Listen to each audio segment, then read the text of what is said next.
का धन्यवाद देता हूं कि इतने सुबह बुलाने पर आप सभी यहां पर आए हैं। हालांकि चुनाव खत्म हो चुका है और बहुत सारे एग्जिट पोल तरह तरह की जानकारी दे रहे हैं। मैं आपके बीच में आपके माध्यम से कुछ बातें रखना चाहता हूं। मैं शुरुआत करता हूं कि जितनी ऊंचाई पर जाकर कटती है पतंग, उतना ही बड़ा होता है उसका पतन। भाजपा कई दोषों के लिए जिम्मेदार है। सामाजिक रूप से भाजपा ने देश में सौहार्द बिगाड़ा, भाईचारा खत्म किया, जाति के खिलाफ जाति, संप्रदाय के खिलाफ संप्रदाय लड़वाया, संविधान द्वारा दिए गए आरक्षण को साजिशन खत्म करने के लिए बेरोजगारों से छल किया, पेपर लीक कराए, देश के लिए आगे बढ़कर लड़ने वालों की बहन बेटियों के लिए जानबूझकर अपने मंत्रियों से अपशब्द कहलवाए, महिलाओं के प्रति अपराध बढ़ाए, मणिपुर हाथरस महिला पहलवान, पिछड़े दलित अल्पसंख्यक व आदिवासियों पर अत्याचार और सबसे खराब व्यवहार किए जाने के लिए रिकॉर्ड बना। आर्थिक रूप से इलेक्टोरल बॉन्ड का ऐतिहासिक भ्रष्टाचार किया। इलेक्टोरल बॉन्ड के माध्यम से पैसा कमाने के लिए मुनाफाखोरी को बढ़ावा दिया, जिसने महंगाई को बढ़ाया। अपने फायदे के लिए भाजपा ने जनता पर बेतहाशा महंगाई थोप दी। नोटबंदी से व्यापार कारोबार चौपट कर दिया। भ्रष्ट जीएसटी से छोटे दुकानदार तक को मंदी का शिकार बना दिया। किसानों की जमीन हड़पनी चाहिए, काले कानून लाने चाहे, खाद की बोरी की चोरी की, लाभकारी मूल्य नहीं दिया, 35 सालों की सबसे बड़ी बेरोजगारी में देश को धकेला, महंगाई से गरीब को और गरीब बना दिया, अमीरों के अरबों के लोन माफ किए लेकिन किसानों के ऋण के लिए आत्महत्या के लिए मजबूर किया, ब्याज की दरें घटाकर मध्यम वर्ग की बचत को बेकार कर दिया, बैंकों में तरह तरह के चार्ज और पेनल्टी से लोगों के खाते दीमक की तरह अंदर ही अंदर खा गए, बैंक लॉकरों के नाम पर जिम्मेदारी से पल्ला झाड़ लिया, नैतिक रूप से चंदे तक का पैसा खा गए, केयर फंड के नाम के आगे पीएम के नाम का इस्तेमाल करके बाद में हिसाब देने से मना कर दिया, अपराधियों को शामिल करने, उनके कृत्यों पर पर्दा डालना, जैसे मणिपुर में अपने संगी साथियों द्वारा बेटी के साथ मानवीय व्यवहार में, बीएचयू छात्र अभद्रता कांड में, खीरी किसान हत्याकांड में, हाथरस की बेटी के बलात्कार हत्या व कानपुर देहात कांड में जहां मां बेटी को झोपड़ी में जिंदा जलाकर मार डाला। ऐसे अनगिनत उदाहरण हैं। शारीरिक रूप से देखें तो भाजपा लोगों के शरीर स्वास्थ्य से भी खिलवाड़ किया, उसके भी दोषी हैं। भाजपा ने बिना जांच परखे जानलेवा वैक्सीन लगवाई, कमीशन खाकर गलत दवाइयों को पास करके लोगों का जीवन खतरे में डाला। इसका सीधा असर जनता की सेहत पर पड़ेगा और आने वाली पीढ़ियों की तंदुरुस्ती पर भी। भाजपा पीढ़ियों पर प्रहार की दोषी भी है। मनोवैज्ञानिक रूप से लोगों के दिल और दिमाग में जानलेवा वैक्सीन लगवाने के बाद बीमार होने पर डर बैठा दिया। महिलाओं के अंदर असुरक्षा का भाव घर कर गया। युवा अनएम्प्लॉयमेंट या अंडर एम्प्लॉयमेंट से डिप्रेशन का शिकार हुआ। राजनीतिक रूप से चंडीगढ़ के मेयर चुनाव में कैमरे के सामने धांधली की, चुनी हुई सरकारें गिराई, खरीद फरोख्त का नकारात्मक सियासत को जायज ठहराया, पारिवारिक रूप से राजनीतिक फायदे के लिए परिवारों को लड़वा दिया, भाई के खिलाफ भाई को। मानसिक रूप से भाजपा ने अपने ही समर्थकों को हिंसक बनाया, मॉब लिंचिंग को मानसिक रूप से सही ठहराने की साजिश की, आपराधिक रूप से ऐसे लोगों को मंत्री पद दिया और बनाए भी रखा जिन्होंने किसानों की हत्या की, जो महिलाओं पर अत्याचार शोषण के दोषी हैं। न्यायालय तक में अपने लोग पिछले दरवाजे से सेट किए, न्यायाधीशों से खुलकर एक विचारधारा विशेष के लिए बयान दिलवाए, न्यायाधीशों को राजनीतिक पदों पर लालच देकर कानून तक को अपनी भ्रष्ट सोच से मैला कर दिया। यही काम यूनिवर्सिटी, कॉलेज, स्कूलों में किया। नौकरशाही में लेटरल एंट्री के बहाने यही धांधली की। योजना आयोग खत्म किया। ED, CBI, IT, income tax को सरकार बनाने, बचाने और चलाने के लिए इस्तेमाल किया।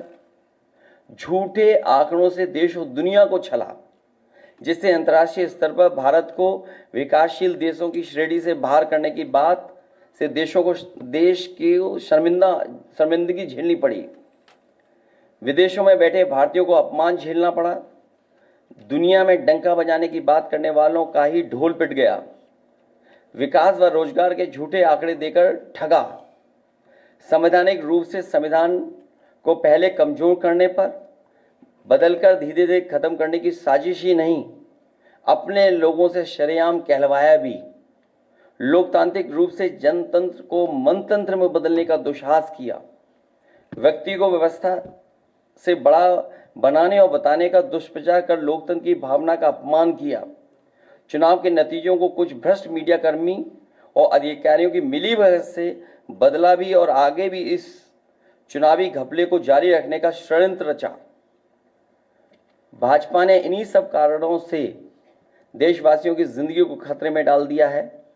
साथ ही भाजपा ने अग्निवीर जैसी अल्पकालिक भर्ती, जो देश की सुरक्षा व सीमाओं से समझौता करके देश को खतरे में डाल दिया है। भाजपा का झूठा राष्ट्रवाद, चीन की घुसपैठ से रजांगला मेमोरियल जैसे शहीदों के बलिदान का स्मारक तक नहीं बचा पाए। भाजपा की भ्रष्ट नीतियां बीते कल के लिए नहीं बल्कि भविष्य में भी देश की रक्षा के लिए असमर्थ व अक्षम है। इसलिए जनता इस बार गांधी जी को याद करते हुए करो या मरो की तरह आंदोलित हो गई है और अपने देश के भविष्य बचाने के लिए नया स्वतंत्रता आंदोलन लड़ने के लिए तैयार बैठी है। जनता स्वतंत्रता सेनानियों की तरह बलिदान करने के लिए तैयार है, क्योंकि भाजपा काल में उसका जीवन तो वैसे ही दूभर हो गया है। जनता की सकारात्मक सक्रियता से देश नकारात्मक ताकतों से आजाद होने जा रहा है। देश प्रेमी 140 करोड़ जनता की शक्ति के आगे भ्रष्ट और संकीर्ण सोच के चंद देश विरोधी लोग टिक नहीं सकते। देश का युवा फिर से कफन सर पर बांधकर कह रहा है, मेरा रंग दे बसंती चोला। मैं कहना चाहता हूं, इंडिया की जीत देश और देश की जनता की जीत साबित होगी। जय हिंद। आप सबका बहुत बहुत धन्यवाद।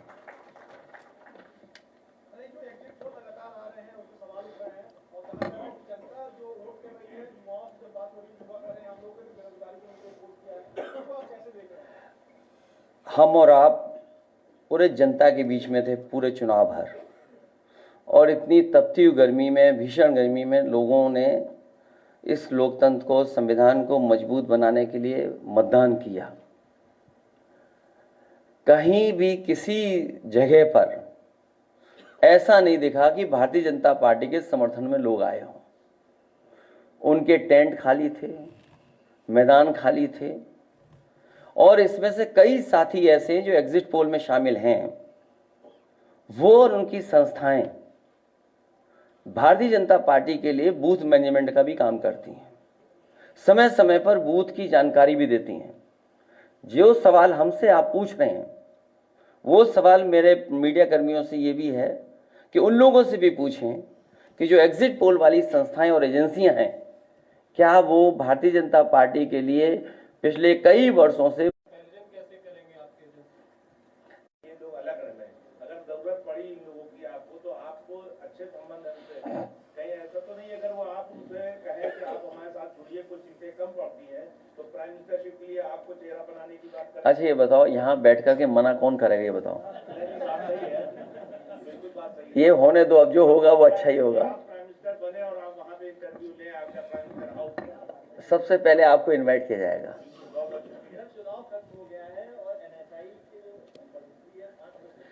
ये क्यों बता दे, आपके स्वास्थ्य बेहतर हो इसके लिए अमूल ने भी अपने दूध की कीमत बढ़ा दी है।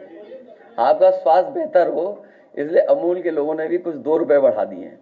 अब पराग भी बढ़ा देगा। तो आखिरकार इसीलिए मैंने कहा कि इन्होंने अपने लोगों को मुनाफा कमाने के लिए महंगाई का बढ़ाने का काम किया है, अपने लोगों को मुनाफा कमाने दे रहे हैं। आखिर मुनाफा किसके पास जा रहा है?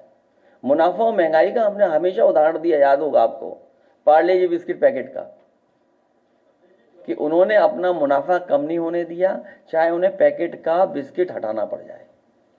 चुनाव खत्म हो गया, हर चीज महंगी होगी। आप बताओ, बिजली कहीं मिल रही थी? जिन फेजेस में चुनाव खत्म होता चला जा रहा था, बिजली कहां थी?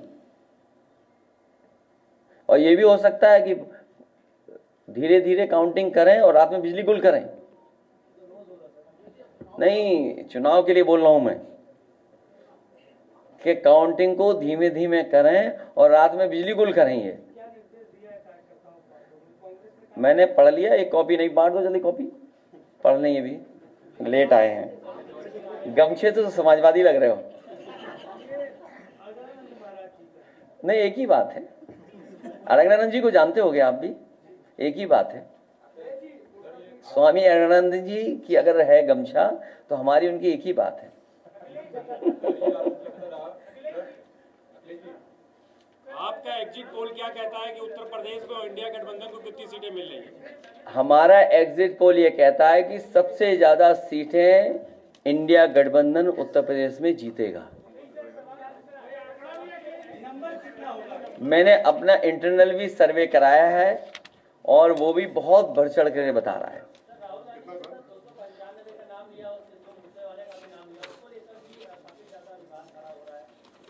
इसमें क्या विवाद है? एग्जिट पोल ने अपना 400 सही करने के लिए कितनी गिनती बढ़ाई है? सर, आप लोग आरोप लगाते हैं कि योगी जी जो है वो मुख्यमंत्री नहीं रहेंगे। मोदी जी कह रहे हैं कि मोदी और योगी की जोड़ी हिट रही है, क्या कहना है?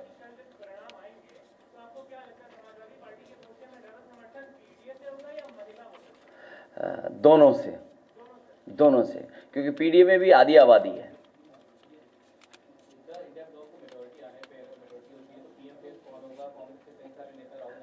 मैंने कई मौकों पर कहा, जब आप लोग फील्ड में सवाल ये पूछते थे, सवाल फेस का नहीं है, दिल और दिमाग अच्छा होना चाहिए।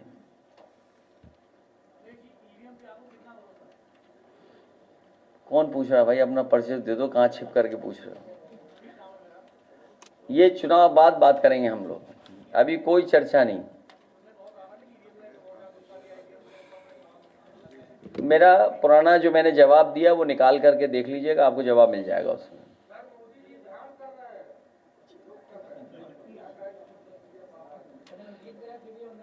चलिए, आपका बहुत धन्यवाद।